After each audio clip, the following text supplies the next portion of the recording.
The NFL has torn down some of its most famous stadiums. These 6 venues hosted Super Bowls and championship teams, creating memories for millions of fans. But today they're no longer home to NFL teams.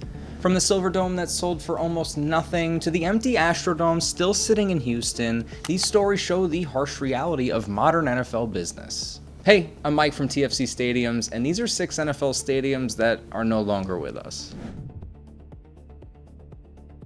Texas Stadium earned its nickname, the house that God built, due to the massive hole in its roof. Cowboys legend D.D. Lewis claimed it was there so God could watch his favorite team play. For 38 seasons, this Irving, Texas landmark housed America's team and witnessed 5 Super Bowl championship squads. The stadium's design was revolutionary. The partial dome kept 66,000 fans dry while leaving the field exposed to Texas weather. With 381 luxury suites, it became the model for modern NFL venues focused on premium experiences. The Cowboys turned Texas Stadium into a money-making machine, pioneering many of the revenue strategies that teams use today. But even God's house couldn't last forever. On April 11, 2010, over 20,000 people gathered to watch the stadium disappear in seconds. The honor of pushing the demolition button went to an 11-year-old contest winner named Casey Rogers. The implosion drew so much interest that ESPN broadcasted it live, turning destruction into entertainment.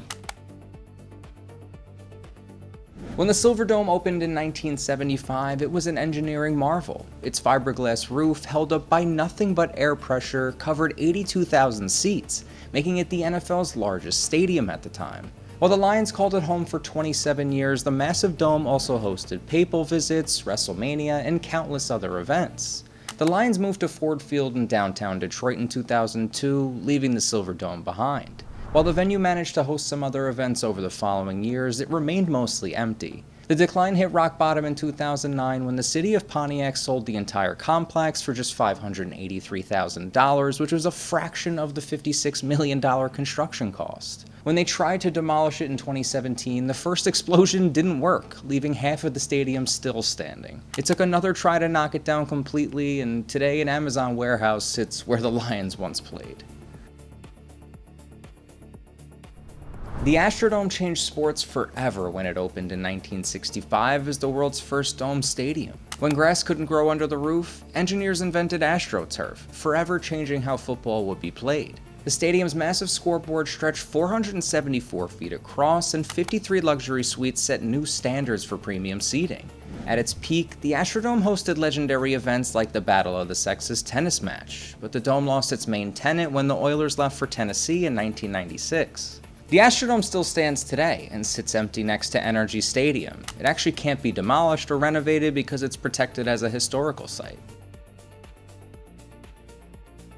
Seattle's Kingdome looked more like a concrete bunker than a football palace. Fans called it the Tomb for its dark interior and Pudget Puke for its ugly design. In 1994, ceiling tiles crashed onto empty seats before a baseball game, revealing a much bigger issue. Engineers found that the entire roof was failing, with repair costs exceeding the original construction price. This left Seattle with a difficult choice between spending millions on an unpopular stadium or starting fresh. On March 26, 2000, the Kingdome was destroyed in 17 seconds. Over 4,000 pounds of explosives brought down and 25,000 tons of concrete in a perfectly controlled implosion. In its place, the Seahawks built Lumen Field.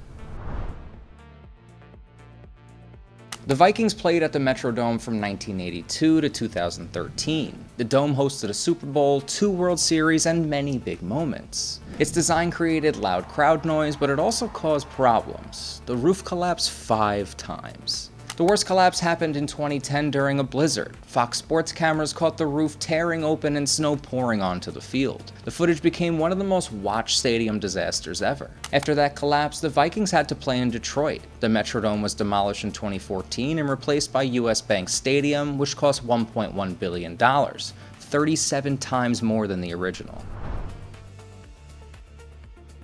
From 1984 to 2009, the Giants and Jets shared the same home field named Giants Stadium. The 80,000-seat stadium in the Meadowlands made twice the money but caused scheduling headaches. Giant Stadium was built with public funds and became one of the NFL's largest venues. It hosted NFL games, concerts, and soccer matches. Both the Giants and Jets won championships there, creating distinct identities despite playing at the same stadium, but as a Jets fan, it was always Giant Stadium. In 2010, demolition crews tore down Giant Stadium to build MetLife Stadium right next door. The new venue continues the two-team arrangement, but charges much higher prices.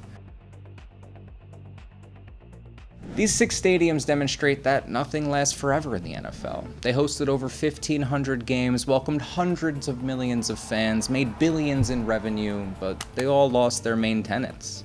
Their fate shows how money drives modern sports, and how teams demand new stadiums every few decades, and cities must pay huge subsidies or lose their teams. These fallen giants shape modern football by creating luxury suites and premium experiences, while their structural fails provided valuable lessons for future architects. In the end, beloved stadiums are temporary, and in the NFL's pursuit of profit, today's palace becomes tomorrow's memory.